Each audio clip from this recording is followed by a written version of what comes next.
Hey everybody, welcome back for another video. Kind of a special day, 10,000 subscribers.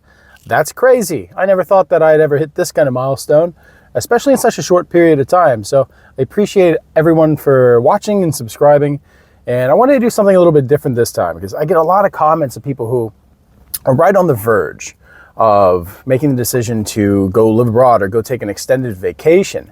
And they just never quite get there. You know, there's roadblocks in the way, or that's what I always say is that we're the ones who stop us from actually going and doing these things.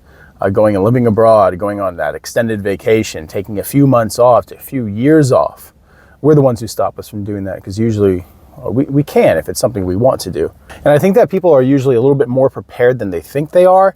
And it's like being overtrained for a race and sitting at the starting line when you can win that race. At the same time, there might be a couple things that you've overlooked, and that's what I want to talk about today.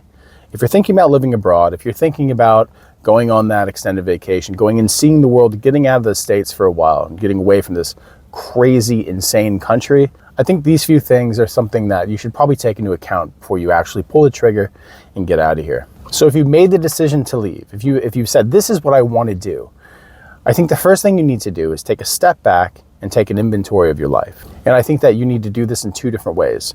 The first being financially, and the second one being material. Financially, I think you should look at the financial commitments.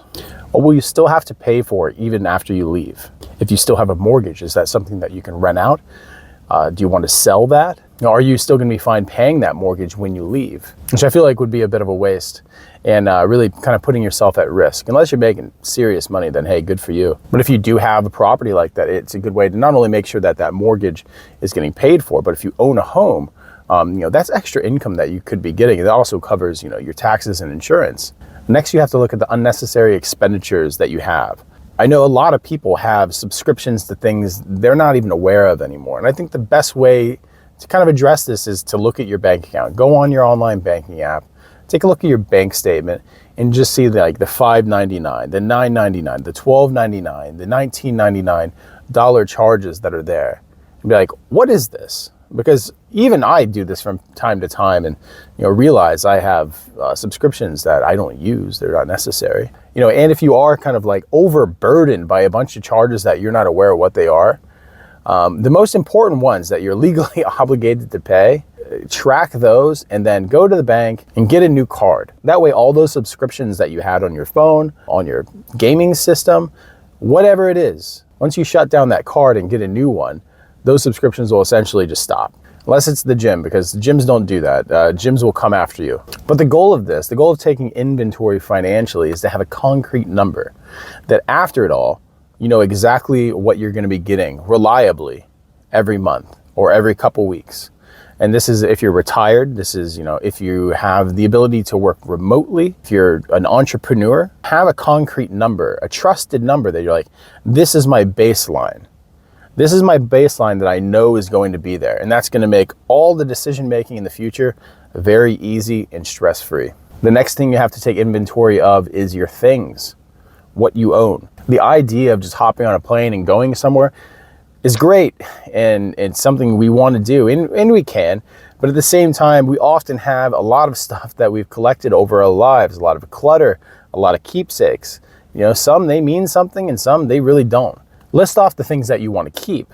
List off the things that are important. Maybe think of storing them somewhere else. Getting a storage unit if that's something that you have to do. Or if you do have a property, you can always seal off a room and then rent out the rest of the house, just lock it up. But you really have to ask yourself what's important.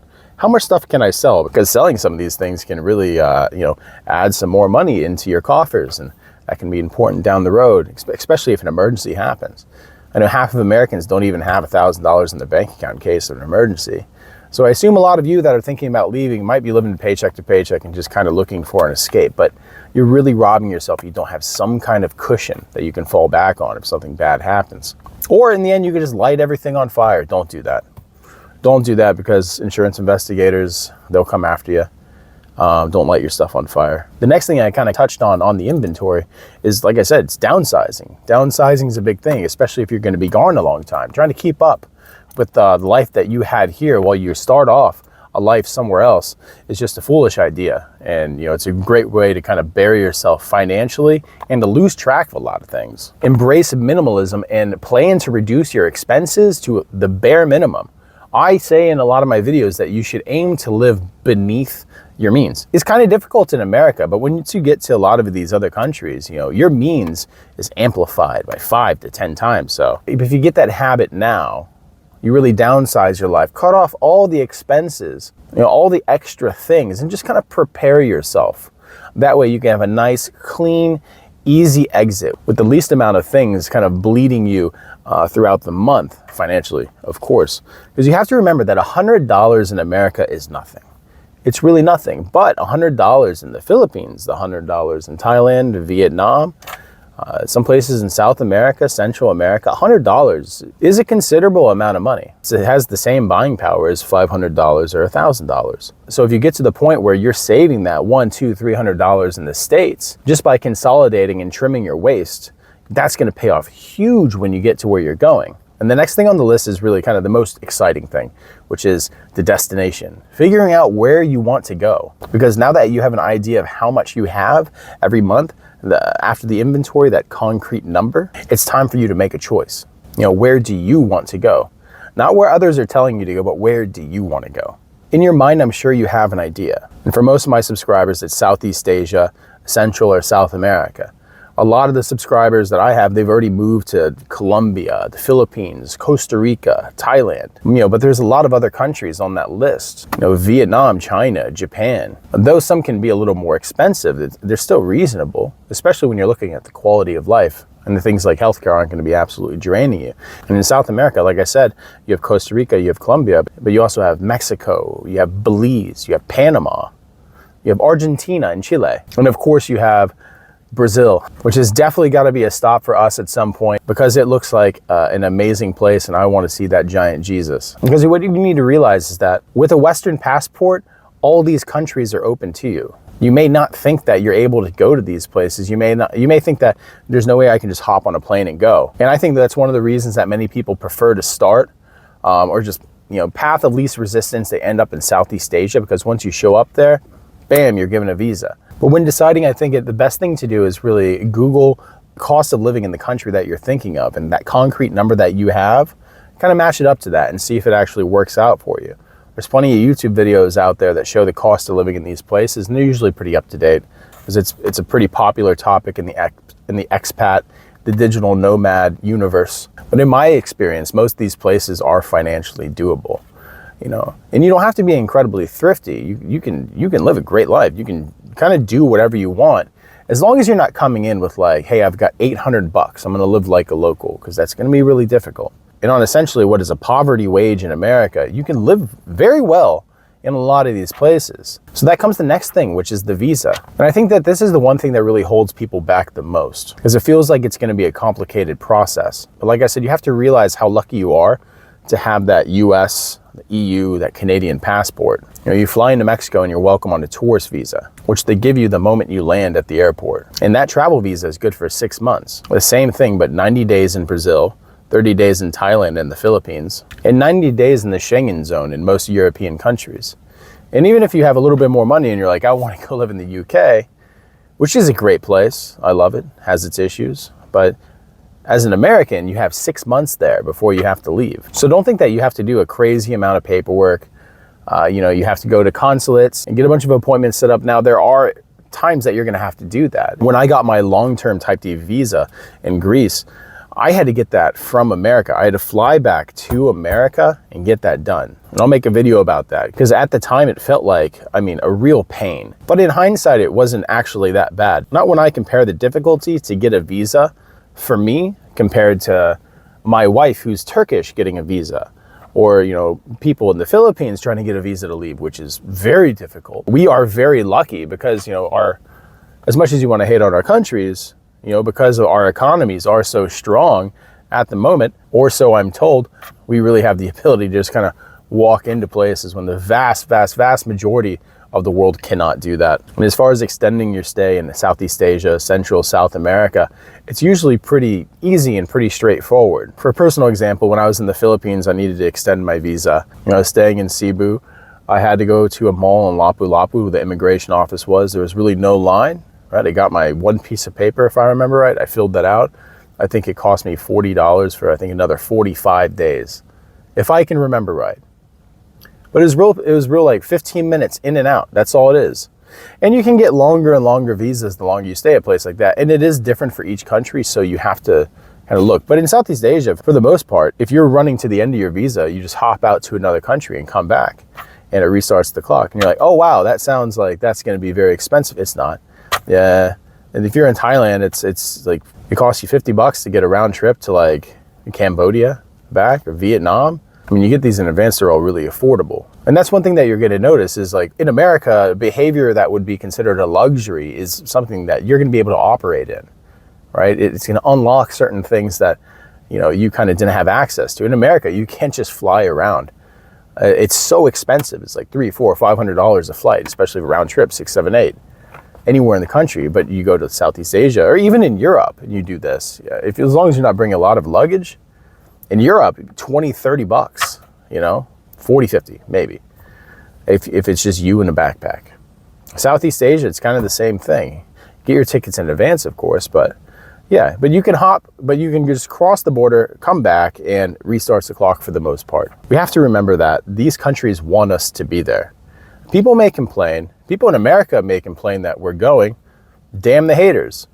They want you at these places. Entire industries built around tourism. There are cities that are basically catered to tourists, or parts of cities that cater specifically to tourists, specifically to digital nomads, specifically to expats. You know, you bring an amount of money that you have the spending power of 10 citizens. They want some of that. Foreign money is very important to the tourist economy, and the tourist economy is a huge part of the economy of these countries. So don't think that what you're doing is something wrong. Don't think that you're taking advantage of. No, their system is designed for you to be there. There's a reason why there's so many people retiring there. There's a reason why so many people are becoming expats or migrating to these places. And is the grass always greener? In certain ways, no, it's not. And in many ways it is. I think it really depends on your perspective. I think it really depends on what quality of life you're looking for. So if you're expecting to like go to Southeast Asia and live a life that's exactly like in the Midwest, you're not going to get that. It's a different life. And that's not a bad thing. I think that's a great thing. I think that there's great virtue to a lot of these places. And there's a lot of pros compared to the few cons, really. So don't let people talk you out of it, just saying like, oh, you're going to miss nice roads. There's nice roads. You're going to miss air conditioning. There's definitely air conditioning. Like I said in the beginning, there's really nothing that can hold you back from getting that kind of success and getting that life that you want in another place other than you. You are the only one who can stop yourself. So that comes to the last thing that I want to talk about, which is finding a good support network. If people are talking you out of living the best life that you can live, bail on those people, because emotionally they've bailed on you. Get a good social network, a good support system. And the only way you can do that is by making connections. And you're like, oh, well, you know, I'm in America. How am I going to make connections? Easy. Facebook. As simple as that sounds, Facebook. Look up groups, expat groups, digital nomad groups. Groups. There's all these groups for whatever country you want to go to, and they are incredibly useful, and people use them a lot. Big shout out to expats in Athens. That's the one that I used all the time. I loved it. I even post stuff on there from time to time. If you're just looking to, like, you know, meet new people and go out and do things. If you're looking for a place to rent, if you're looking for housing, it's a great way to not pay tourist prices. You're always going to get kind of a hookup. And you'll find people from a similar culture who kind of believe what you believe, who've escaped just like you. And before you even leave, you can maybe know a couple people. How many friends do you really need? Right? But you can have a couple. And so by the time you get there, you'll be like, hey, I'm here. Let's go have a drink. Let's go have dinner. Let's go walk around the mall and hit on people. Because that is something to do. And once you get to where you're going, these groups can really be indispensable. And the connections that you make on there can be indispensable. And even if you're looking for employment, and if you're in a country where employment is viable, you're looking for something local, the connections that you can make in those groups can help you with that. But not just that, it's a foot in the door, right? It's a step in the right direction. Even if you meet a couple people from one of these groups, they know more people, you're introducing yourself into a friend circle of like-minded people, right? These aren't the same people that you've grown up with, that you spend decades with, and though you call yourself friends, you've really grown apart and you don't talk anymore. You know, these are people who are going through the exact same thing as you're going through, right? They're chasing the exact same thing, and they become great friends. It's strange to be near 40 years old and meet people in places like this, and you have such a connection that it almost feels like the kind of friendship you got when you were a teenager or when you were in your 20s. You know, when there was still hope, when there was still passion in life. And that's why I say you shouldn't be worried, you shouldn't be afraid. There shouldn't be any anxiety with leaving. If you're just a little bit prepared, and it doesn't take much. Hey, if you're like me, when I was single and I didn't have kids, hey, I just drop everything. I was the burn it all kind of guy, right? I just get the ticket, I get on the plane, I go, I leave it for someone else. Not my problem anymore. But hey, for a lot of people, it's not the smartest idea. And I used to be a lot more reckless than I am now. But these simple 5 things, and they are simple, they should really be able to assuage any kind of anxiety that you have and give you a clearer picture of the resources that you have to work with, and really to get yourself ready to enter that new environment and have it be a little more seamless than it was if you were just kind of crashed the gates open.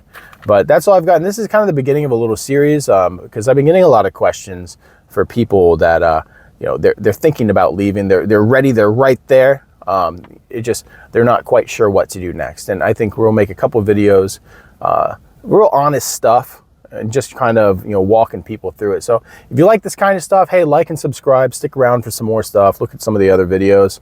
Please comment below with your story. Are you abroad? If you have any advice on any of the things that were on this list, especially when it comes to making connections, please put it down there, because that can be incredibly helpful for people, especially in the lonely world that we're in now.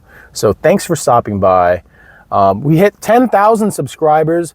That's crazy. Thank you so much if you stuck around and you're listening, and this is pretty cool, right? I have a crib and stuff to pay for, so it actually helps a little bit. So thanks, guys. I really appreciate it. Have a good one.